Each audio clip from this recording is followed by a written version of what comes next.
and trying to do that might be a challenge. So is there anybody that'd be willing to kind of take up, type up the notes so that we have the notes available? We could even email, like, I don't know how you want it. Last time we did a group, we set up a Google Docs thing so we could all kind of copy and paste what we had put down before, so it made the note-taking person's job really easy. I like Google Docs.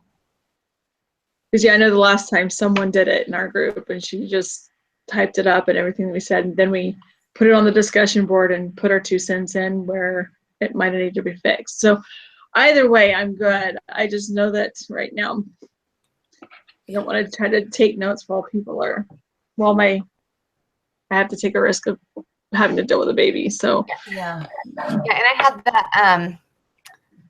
What is it? I'm happy to submit this recording, or else whoever is going to submit it, give them the link to it, because I'll be the only one with the link. So whoever we decide to do that, I can either do it, or whoever wants to do that, I can send them the link to the video. Okay. So it says on here to submit the summary and the link. I think she just wants one submission. Yeah. So whoever does the submitting the link needs to submit the summary as well. Right. Okay. Yeah. Okay, let's see here. Been a while since I've set up a Google Doc, so we can just start copying and pasting. Did anybody write down their notes of what happened during the therapy session and compared it to chapter 6? I wrote down some notes of how they compared and topics that they used in chapter 6 and compared it to what the therapist used. And again, I don't know how much is sufficient enough for her to give us credit for the assignment. So I think as long as we cover all the bases, it should be sufficient for her, I hope. All right. So, let's see here. I didn't fully take notes. I more like highlighted the sections. Yeah. Yeah. Well, that's kind of what mine are too, because I figure we would come up with our own words in the discussion. Yeah.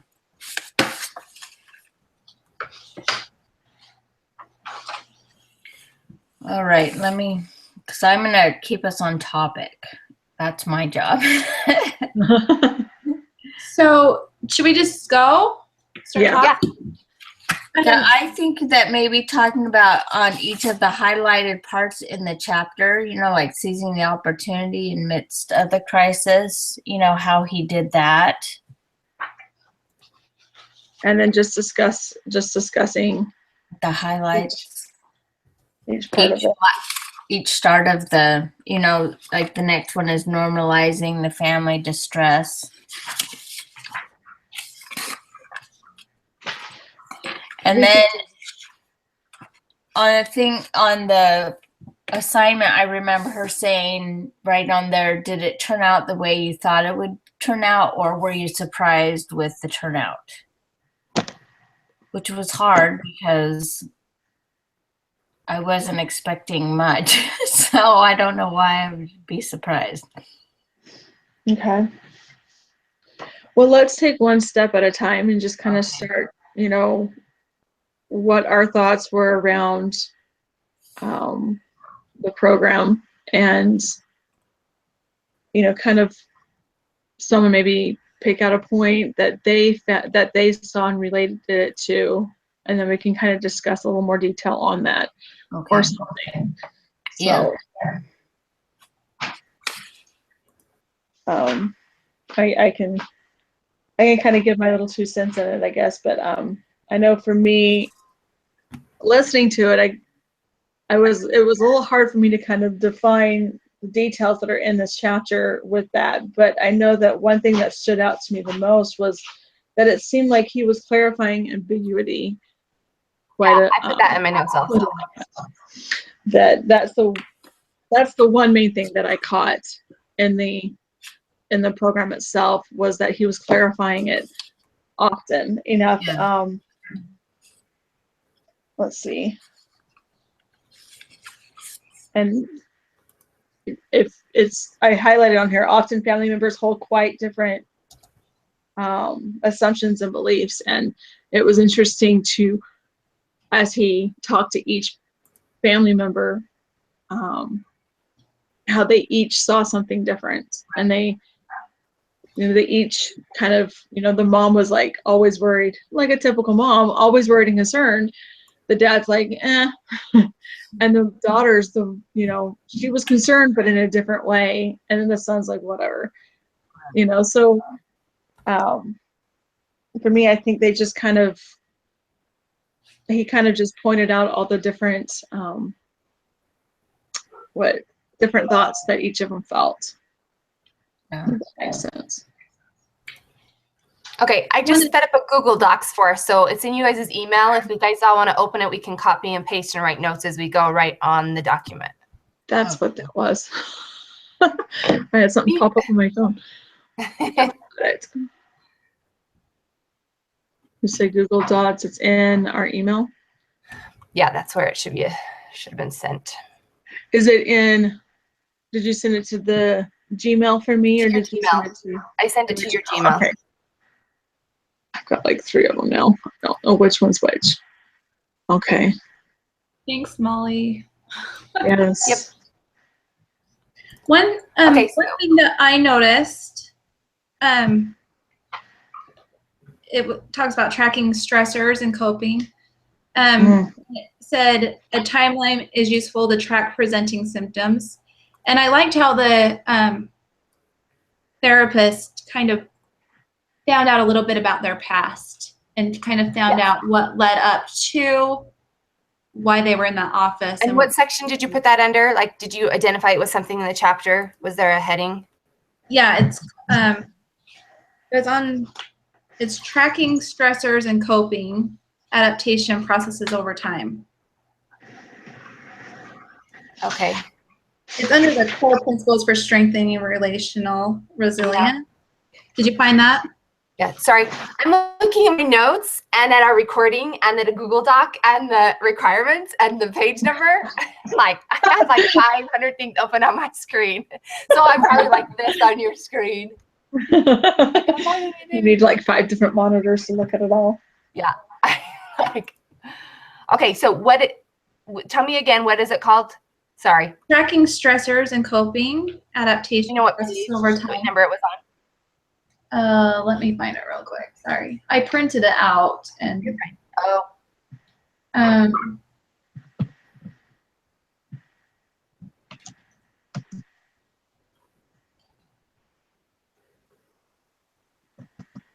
sorry. it's okay. Page 6 online. Okay, so page 6 online. There we go. And it starts in all clinical assessments. The timeline is useful in tracking presenting symptoms. Oh, Yeah, maybe you could put the just copy and paste that title right into the document, and then we can add notes to what you were saying, what you found out about that. Okay. I'm going to copy and paste my notes over there, and then we can agree or disagree with them or modify them or whatever. Okay.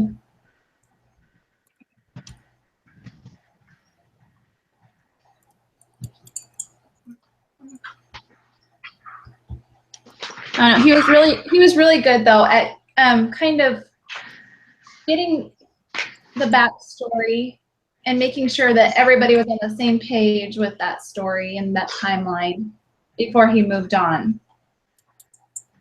Yeah, I did notice that lots of things in the chapter, they seem to, they could go under more than one thing that he did. Like, Right. does that make sense? Like, I was like, oh, he's doing this. Oh, but he's doing this also. Yeah. It wasn't just- I think too, one thing that he did that was really important, I think, is that he made it a big deal to them, but helped them realize that it's not a big deal. You know, like the mom, freaking out is a normal mom thing to do. So it didn't make her feel like she was less of a mom, for freaking out, but then realizing that it's an important thing, that it's normal that moms freak out, but it's a good thing. She's, I don't know how to put it in words, but Well, yeah, but I totally agree because there's lots of things that the family was saying that just natural instinct, I'd be like, you're ridiculous. right. Yeah. Like this is so stupid. Like, you can't do this. But it's Right. like, you can't do that. You have to acknowledge everybody's feelings and make everybody feel important, or no one's gonna want to work together. Right. And be angry at you. Right. And I Because I've grown up as a mom and I know that it's not okay. And I would just expect if I were to go into therapy, he'd be like, okay, you need anger management. Right. And he wasn't like that. He was all like, yeah, of course you're going to flip out. You love your son. And I'm like, Yeah. that's why you're the doctor, not me. Right. Yeah, he used a lot of, and I'm taking a parenting class on the side of this one, and it's interesting how it kind of relates that he used a lot of empathy with each member of the family and said, yeah, I get what you're saying. And Right. I feel for the way you're feeling. And he kind of pinpointed that with each member, made each member of the family not necessarily feel special, but like feel like they're being heard. Right. Um, And that their feelings are legitimate, that they have a right to feel that way, but let's explain why you feel that way. Yeah. I liked how when he would talk to them, he'd kind of say to the boy, so I'm feeling like my family doesn't understand. So it was like he was kind of that person for that second. He kind of put Right. himself in their spot to Yeah, explain. and I think that goes along with the clarifying ambiguity. He wanted to make sure I hear you. Right. I'm hearing you correctly. I'm going to restate what you said. Right. Yeah. And also if the parents had a concern for that, like this, I'm feeling this way. So if the parents were like, well, I think it's dumb, then he is taking on that role so that he can stick up for the boy. Does that make sense? Like, Yeah. He's saying, this is how I'm feeling. And the parents are like, well, I don't think it's like the sister was very frustrated. And so if he was to say, I'm feeling this way, and she's like, well, I don't think it's fair that he just gets to go off with his friends. Well, I do that because, so it's the boy's not having to defend himself. He's defending the boy. Does that make sense? Yeah, he's almost like the mediator of the family. Right. Oh, yeah, that's what he was doing. Kind of was taking on everybody else's problems and relaying it to everybody else. Right. Yeah. Because I think the girl went in there, obviously, well, to me, it felt obvious that she was very angry. She was the first one to speak up. She was the first one to be like, hey, if no one's going to talk, I'm going to say what the problem is and what's going on here. Exactly. She was very bold. And it sounds like in her house, she's very bold with what she says and how she acts. And he took that boldness of her almost tattling on him and made it like, you tattle because you love. She was like, okay, sure, whatever you say. I know. He softened the blow. If you want to make me look good, you're fine. Make me look good. Right. Yeah. Because that's how I felt. I would have been right away after her. Like, you don't need to be so bossy. You don't need to be in everybody's business. Yeah, and you don't need to tattle. But he did it really well in that way. So Yeah, he did. I think it was important that he did that. One of the things too that I noticed that he did, and I don't know what category this goes under, but he would always say, you may think this is stupid, but let's just try this. Yeah, I didn't put that in my notes. I didn't get that far. Well, let's look and see. What would that go under? I don't know. There's got to be something. I don't know. Would it be clarifying ambiguity? Maybe not. Or using respectful language. Well, Or he's even reframing and relabeling. told wouldn't us. it? This isn't like what he's projecting from the family. This is him. Like, I didn't get all the way down to the document of going through all my notes and matching up things. Yeah. Yeah, it sounds like it could be even reframing and relabeling because it's talking about how the narrative is restoring, Right.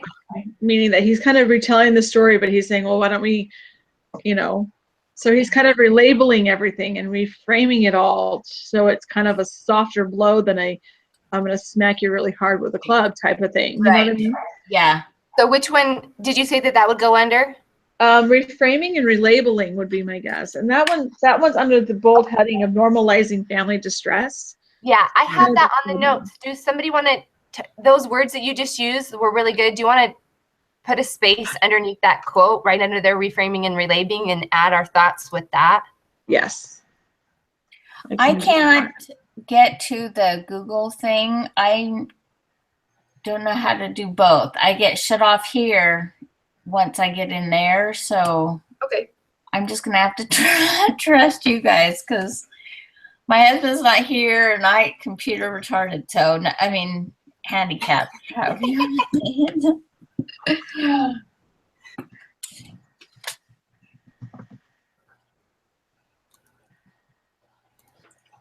I like the effect under the using respectful language and constructs. You put that on there, but effective intervention requires learning the language and perspective of each family in order to see problems through its members' eyes.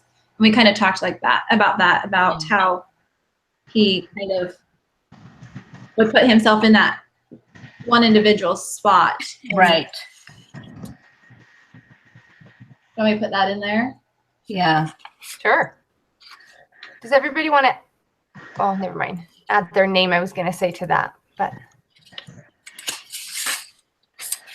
One thing, and I don't know where this is going to go, but one thing that I thought I kept watching is I thought he was going to fall out of his chair a couple times because he was so intense with the family that I really appreciated. Get to the very edge. Yeah, that he wanted to really, and he moved them around so that he could talk to them. And, you know, I'm trying to figure out where you would put that. But yeah, because I was like, oh, he's going to fall out. And he never did. But it was that would be sad. You know, that he was so invested in them, I think is what that would be under for me.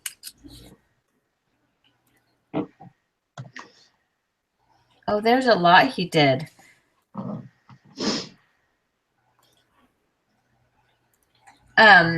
Under, let me see where we are. Because that one where under normalizing family distress, that's where I would feel like, where I think he was like, everybody does this. So let's get down to why it's hard for you guys. You know.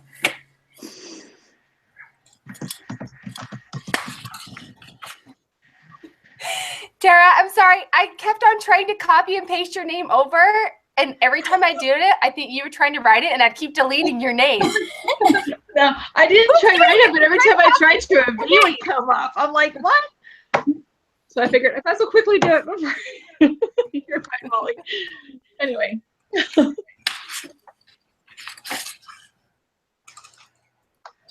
I think that under using respectful language and constructs. And constructs, yeah. I think that's where it might be because of the daughter being had such an angry look on her face. Is that's maybe why he would say, I know you may think this is stupid, but let's try this. So that he kind of addresses that she may think this is stupid, or he said that a lot too. Like, this might be stupid, or you might think this is dumb, or and he would say that a lot, probably because of the daughter. Right. Yeah. This is so dumb. I don't want to hear. Yeah. So I think I'm wondering if that's why he did that, so that he could be respectful to, yeah, I understand that you may think this is dumb, but why don't we just try this? Mm-hmm. So yeah. He said it a lot to where I was sitting there. I was like, why do you keep saying that? But it just hit me that he may be because the daughter was so sitting, even for her body language, it was like, I don't even know why we're here. He's just a jerk, you know, kind of a. Being a teenager for the most part. Right, right. I think the therapist really made, when he was saying that, I think he was trying to say, I know I'm the therapist here, but I'm not going to act like I'm better than you. Like, this might be dumb to you. Like, I'm just throwing out an idea. Like, he almost made it sound like he's picking ideas out of the hat for him because he was so nonchalant about it. He didn't want to make it sound like research suggests that I Right. put you together, because then people shut down. They're like, I don't want to hear about research. I need you to be real with me. I don't want you to act like you're better than me right now. Right. Well, and nobody likes to be told what to do either. Right. Nobody wants to be told what to do. And so it's kind of his way of saying, okay, this is my thoughts. You know, it may sound stupid to some of you, but these are my thoughts. This is what I'm thinking. What do you guys think? Type of Right. Right. Well, and Jimmy had already shut down because he was being told what to do by his mom, and it just turned into arguments. So I agree, especially at that age, teenagers don't ever want to be told what to do by anybody. Right. And he was just really open, and it wasn't like what you would think a therapist would be. I think Right. when people, you're there and they're throwing out all the research and Right. Yeah, because unless we've been to a therapist ourselves, we get a depiction of what they're like from TV. And normally they've got their glasses at the end of their nose, sitting there with a notepad with their legs Right. crossed in some fancy chair, and someone's lying down on the couch. And they're being like, you know, it's just very Yeah. Hollywoodish. Stereotypical. And Yeah. that's not really how it is. Right. Yeah. I think that's why I was so impressed that he was so in their face, because in therapy they're not. At least, like you said, Hollywoodish, they're not, you know. And so he was so there, you know. I was impressed with that. Yeah, he even And tried to make connections to them, like, Right. you know, like he was just joking around with the kid. He's like, you could show me a trick. Or he even mentioned that, oh, you might know my daughter through school because, wait a minute, she just graduated and you just graduated. He Right. was very much trying to say, I know. hey, I'm just like you here. Yeah. Yeah. Which kind of goes into the category identifying and affirming and building family strengths. I mean, at the beginning, that's what he did. He said, okay, he kind of filled out each person and to figure out what they were strong at. And at the end, he solidified it by saying, hey, you and your son can do a car ride and talk, and you and your Stop sister can go remembering and that hang name. out like you used to do, and maybe you can even teach your dad how, you know, these fun tricks or whatever. And Right. so he kind of took what he took at the beginning and finalized the whole conversation by building on their strengths and using So- that for them. What was that under then? So we can add that. Identifying what? Identifying, affirming, and building family strengths. Right. That's a big title. And building on family strengths. yeah. Which I think he used all the different subtitles that are in here. And, you know, he found strengths in the midst of the adversity. He, you know, credited positive intentions. Right. He did a lot of that. If you think about it, he Yeah. did a lot of the, well, mom was angry, but she had good intentions for being angry at you. And Yeah, and I Right. put that up there dad somewhere. loves his wife enough, and, you know, and then he praised the efforts that they put forth, as well as he Like was the able daughter. to. Uh-huh. Right.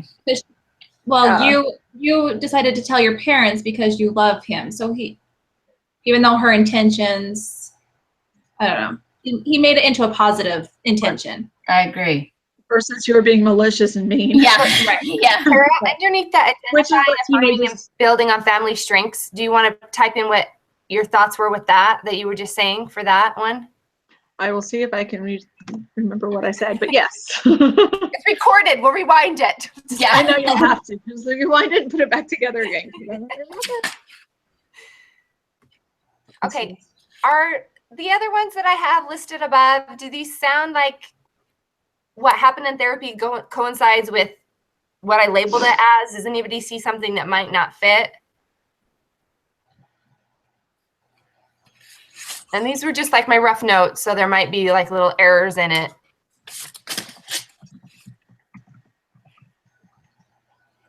I think it looks good. And I like that we can all work on it together. Yeah. Yeah. Okay. I have a question about the daughter. Did towards the end when they were talking about things to work on, and he talked to the daughter again about how she's always telling on him. Did she ask her not to tell on him, or what was? to be more of just like a sister than a mom? I can't remember if that happened. Well, towards the end, he did say maybe you should go and do things with your sister like the old days. Yeah. But I don't know if he ever fully addressed that. I don't remember that.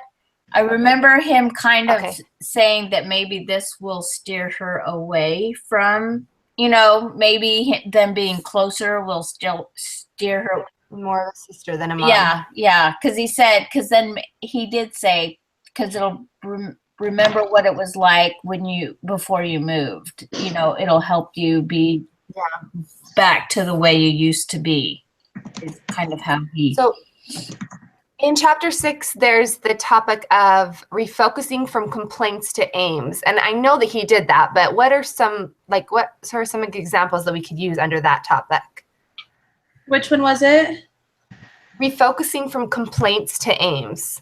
The part about the husband and the wife, how she was complaining about how they, it's not like it used to be, that he is more on the brothers out of the son's side, and then he makes them go on a date and actually set up the date right there. Yeah. I did that one under drawing out hidden resources and lost competence. I said drew on the resource, but that could go for that too. For both. I mean, the identifying, affirming, and building on family strengths, all of those, the credit positive intentions, drawing out hidden resources and lost Those are all under the same thing. It's all underneath that heading. That's kind of the subtitles of it all. So it can fit under any one of those. Okay, that makes sense. Yeah. So the first little bit of under that refocusing from complaints to aims, it says distressed couples and families can become caught up in a vicious cycle of negativity.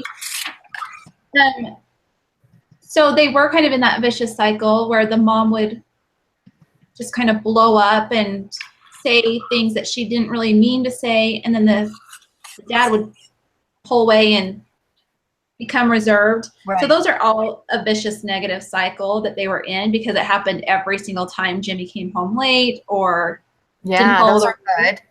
Do you want to add that to the Google Docs? What? I said, do you want to add that one? Melanie, are you the one who said that? Yeah. Sorry, I've got like a sliver. I can barely see your faces on my screen because I have so much on there. I know.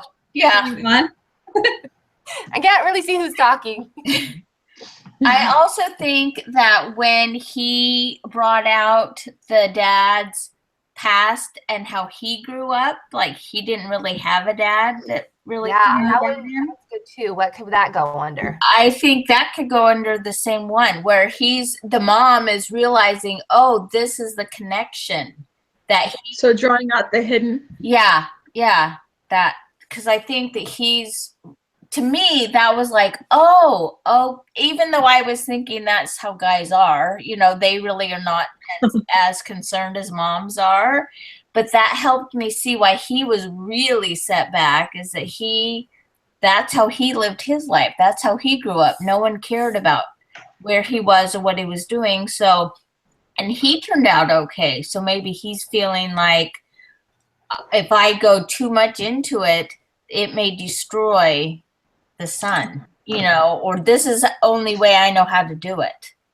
Yeah. You know what I thought was really interesting is that early on, and then I think one other time it was brought up that the dad's new job took him away from the home a lot. Right. And he wasn't there.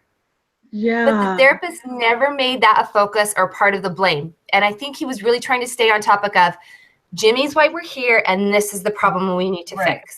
Right.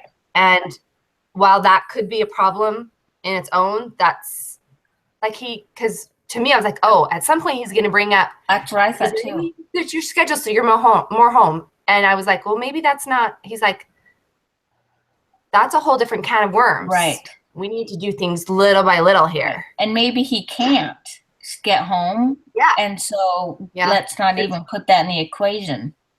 Yeah. Yeah.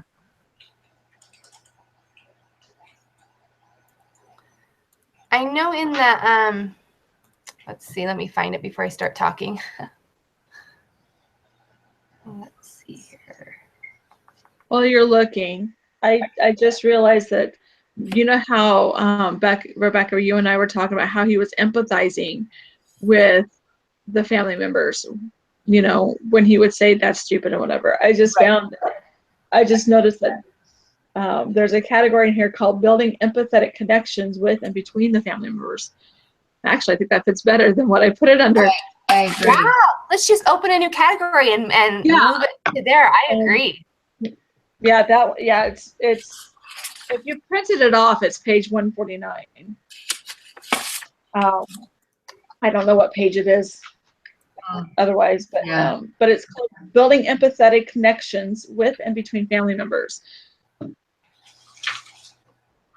And I think that's pretty much what he did the whole session, was he tried to empathize with each member in the way they were feeling. Right.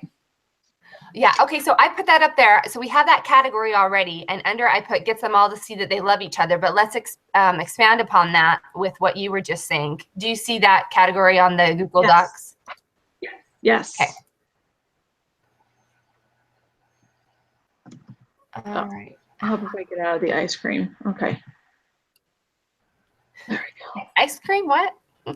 No, I put down under identifying, affirming, and building on family members. I talked about how the daughter, was to go out and get ice cream with her brother. Oh, or whatever. gotcha. Okay. I left the mark there, so I was writing right in the between the ice cream. So sorry. Not to confuse you. Sorry, I just heard ice cream. I know.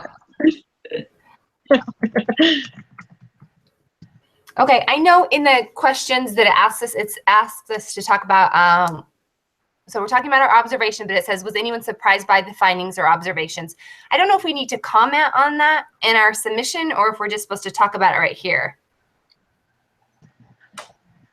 I guess I wasn't surprised. I don't know what we're supposed to do, because that's what I wondered too. Because I was like, how surprised are you about this? I don't think I was surprised at how he handled it, like, because he's a professional and he did a really good job.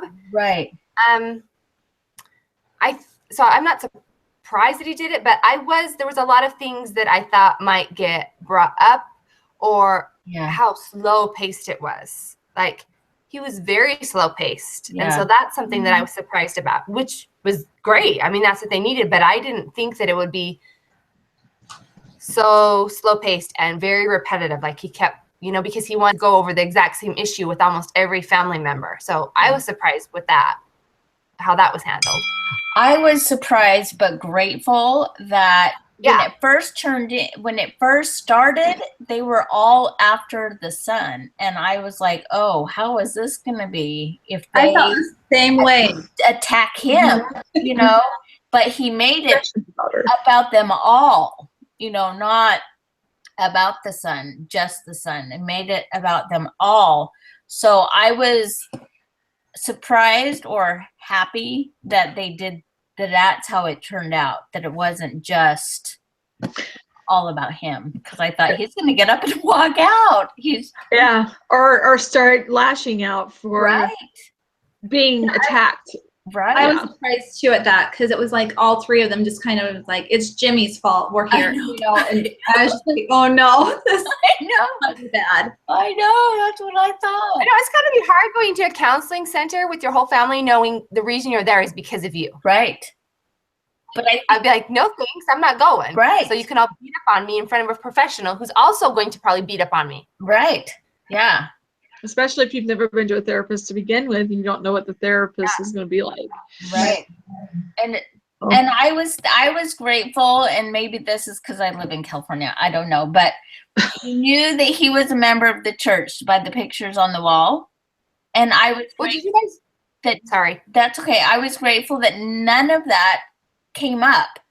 And I know that sounds weird, but I think because they may not be members, and so to be able to do what he did without the thought of eternal families or that was amazing. I was very happy to see that, because it, not everybody are members of the church. Not everybody understands that or even appreciates it. And so he did all of that even though the knowledge, I mean, he did say a higher power, but everybody, do you know? Believes in some kind of something like that. Yeah. Yeah, I was grateful that he did all that to help, at least help me see that it can be done without the gospel in Yeah. it.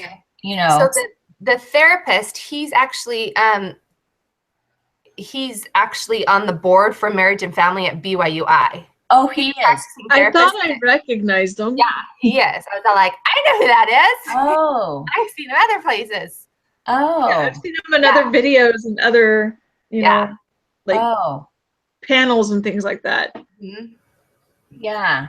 I don't think I recognized him. But I was grateful, you know, that he, and when he did talk about a higher language, higher power, it was kind of like a la-di-da, everybody has some kind of a belief in this, you know. So I just was grateful for that. Yeah. So, you know.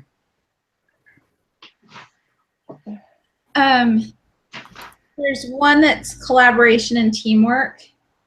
And towards the end, he kind of got the family to all kind of join forces with each other. The husband and wife to go out and the children to go out, but then also the boy communicating better with his parents, letting them know where he's at. And Right. And they come up with the idea. He doesn't come up with how they do it. Yeah, giving him Right. the option to, giving them, not necessarily him, but giving them that option to decide how that looks, Exactly. to find Yeah. a way to make it look the way it needs to be. Yeah. And he did throw in ideas like saying some kids text, some kids call, so you know, so he Right. gave them ideas, but he didn't give it, he gave them an assignment to figure that out. And so when we come back, then we can see how that's going to work for you, right. you know. So yeah, I feel like he just kind of made everybody come together in the end as a Right. team to figure it out. Yeah. I agree. Which I agree. Look at what I saw.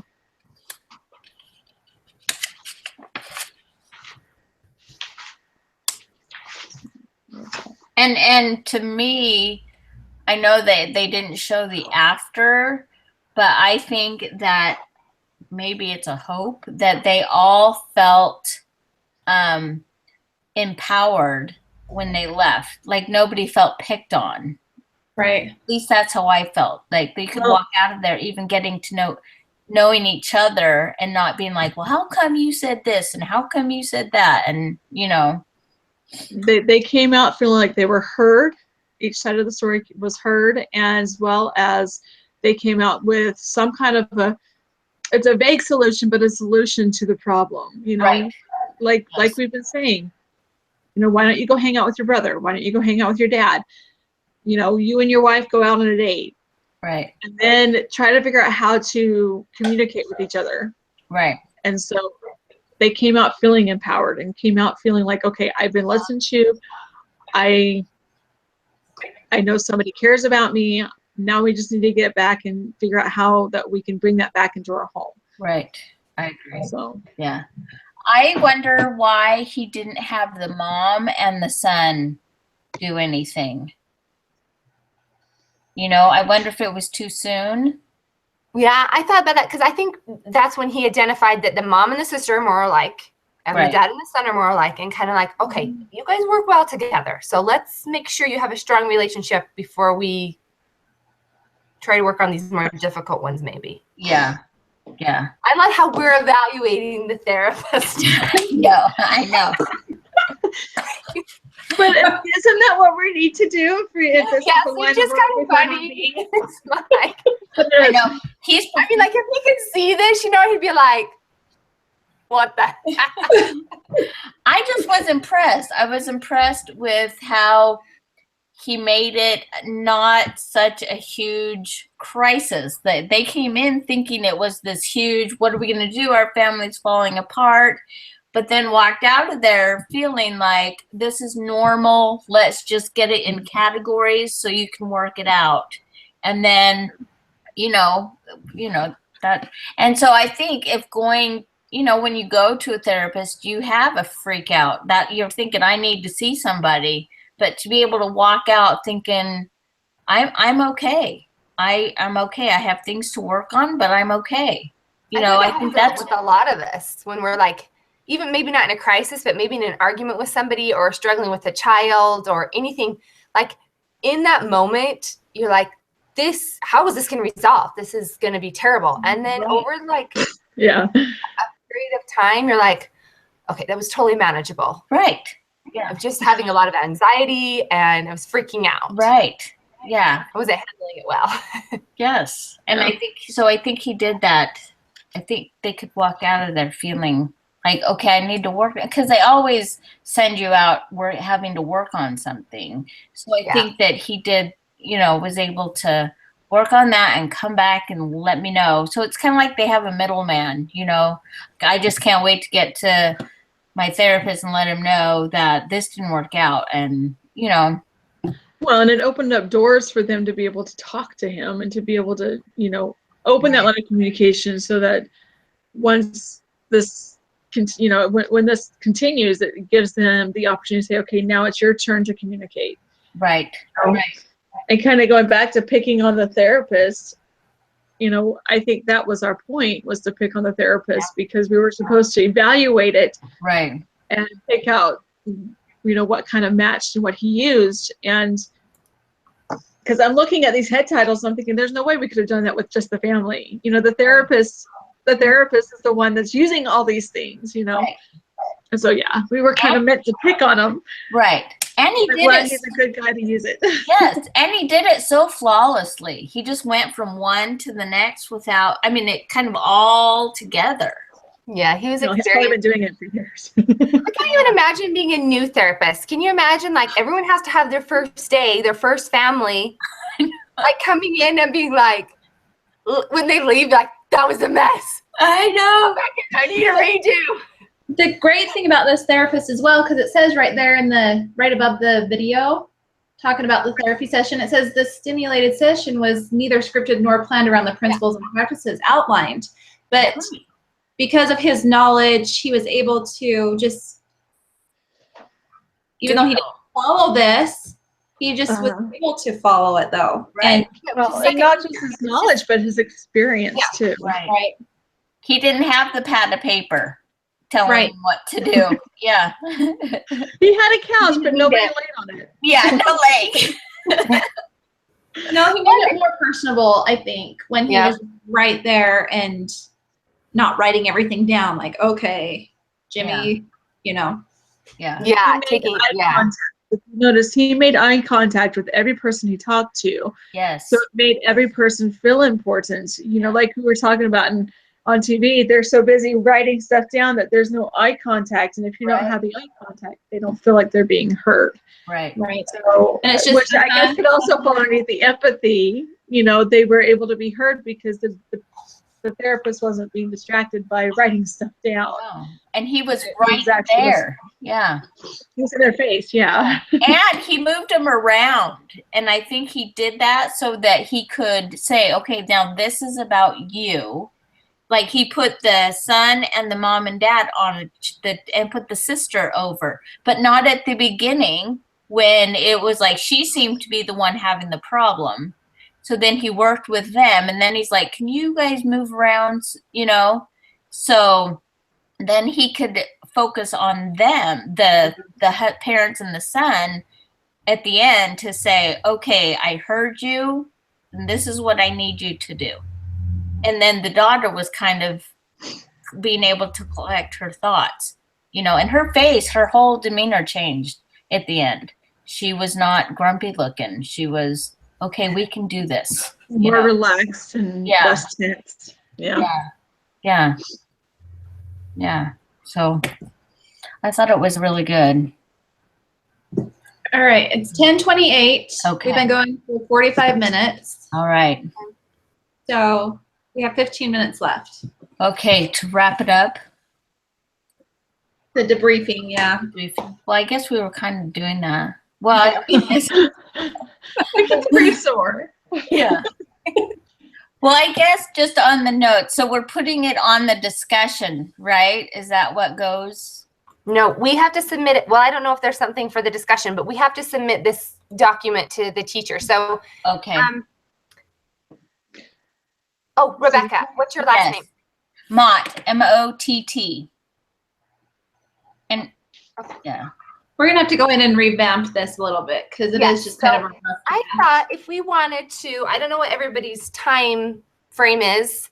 I don't really typically like to wait until Friday or Saturday to submit something, at least not late Friday, because Right. then I get nervous it's not going to get done. Yes. So I do we want to agree. give ourselves to the end of the day to go in? And I know, Rebecca, you don't have a chance to actually add anything, but go back in, look at it, and add something. And then if you want, I can go through and make sure there, punctuation and blah, blah, blah, all the grammatical edit. stuff. And To make edit sure we grammar. answer the questions that were in the thing. And then tomorrow morning, I'll feel free to submit it. Like, do you think by tonight, like right before you go to bed, you can look at it and be like, okay, this looks good. And I'll try to have it done before I submit it Friday morning. You guys, if you just want to take a minute to hop on Friday morning and look at it before I submit it, is that okay? Yeah. Well, do you think that I would be able to go on once I go into my email, if I can go on, can I add from there? Yep, Mhm. you can. Okay, so that I can add some stuff.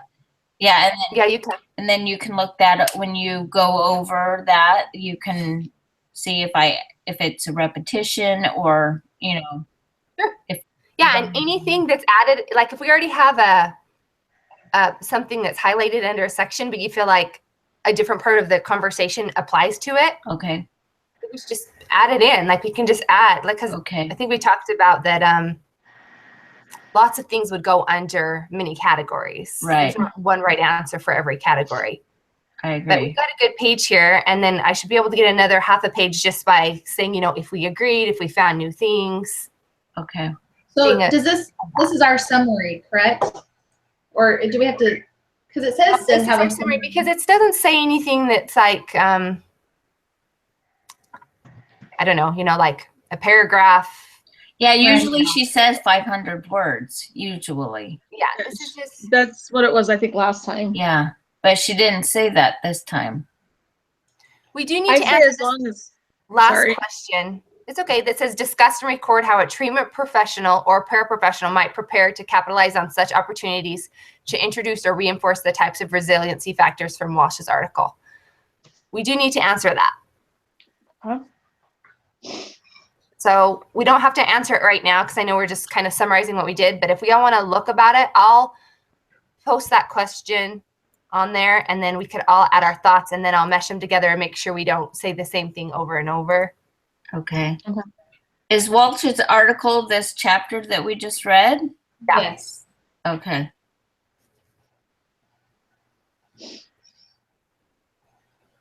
Okay.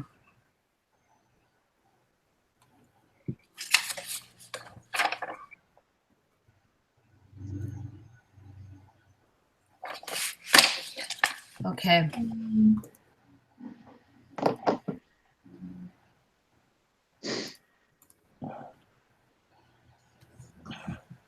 Yeah, it looks like we talked about everything that it's said. Mhm. Yeah, there's a lot that we added. I think that it looks good. Like I said, we'll just go in and fix some errors. And if we want to just go in and make sure we do anything. And then tomorrow morning, just take one more look at it. And I'll submit it sometime tomorrow morning, mid-afternoon or whatever, so we can make sure we have it all done. And I'll include the link to the video that we're doing right now. Okay. Okay. Are you guys all in Rexburg? Is that where you guys are? No, I'm in Arizona. Oh, okay. Right I mean, now, I'm in Idaho, but not in Rexburg. You're in Okay, Rexburg. And I No, mean, I'm not in Oh. Rexburg. Okay. I was just wondering because I get all confused with the Mountain Standard Time. So I always ask Siri, what time is it in Utah so that I know exactly what time it is. So. see, I know that you're always 1 hour ahead of Utah. Me? Where are you from? Yes. California. I'm from Arizona, so I'm Oh, either Arizona, I'm either Utah time or California time. Right now, I'm Utah time Right. until like So what happens Like when we Jesus. spring forward this Sunday? You don't do anything, right? I don't do anything, but then I become California time, so all of my assignments are an hour earlier than they used to be. Really stinks actually, because I'm like, yes, I'm on a That is schedule. frustrating. Like I should just go to Utah for the last half of this, last few weeks of this, just so I can have the time frame to do it all in. I know. I know. I So- turned an assignment in late.